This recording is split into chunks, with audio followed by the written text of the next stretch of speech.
welfare state, and we wished to have good education for all and such like. And then came Margaret Thatcher, and then she got rid of those rather old-fashioned paternalistic conservatives who agreed with the general aims of the welfare state, and the new abrasive, you know, I'm all right, Jack, conservatism came up with a character called Leslie Titmuss, which I wrote about in a couple of books. But so I think she did. And, you know, her great saying was there's no such thing as society, which meant that everybody was entitled to be entirely selfish and not care what went on with anyone. Ayn Rand is Prime Minister of Great Britain? And became Prime Minister. You were friends with Neil Kinnock, the leader, the opposition leader during much of that time, and he is a very, very vibrant character, and yet never could win an election. Why do you think? Well, the Labour Party sank to a great low when Michael Foot was the leader of it, and he seemed very hopeless. And then under attack now. Yeah, well, yes, but that's ridiculous because they said he was a Russian spy, which is absurd.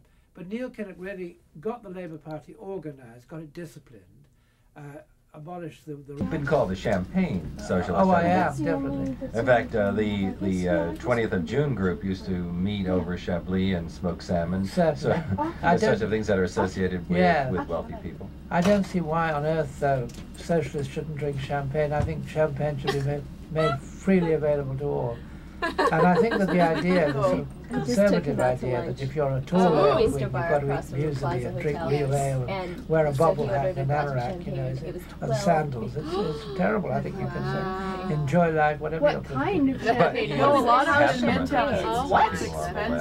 For maybe not eating muesli, but for supporting Fox Hunting. Exactly. Exactly. I mean, my wife's an excellent one.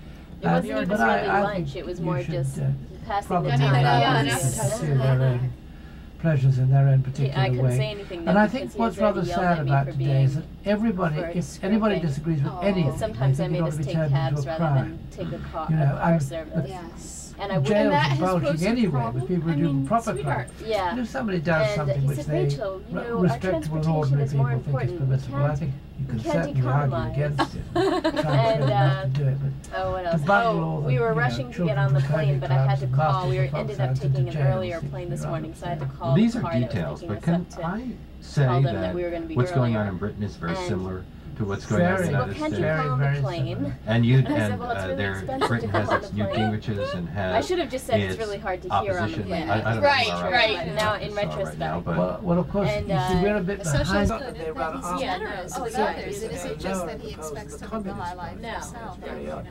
So, because sometimes the Labour Party will probably win the next election, but then shall we get a Clinton-like situation, and then will it be followed by our own newts, which we've got plenty of. Mr. Portillo is one of those, and that's what I fear more than anything. You mentioned Neil Kinnock being Welsh, and the British don't like the Welsh. They don't like the Irish. They don't like the Scots. No, they don't like the Scots. They quite like the Scots. Don't like the British. The Scots don't like the British particularly, but the British think the Scots are quite good chaps, but they think the Welsh are very devious. Well, you wound up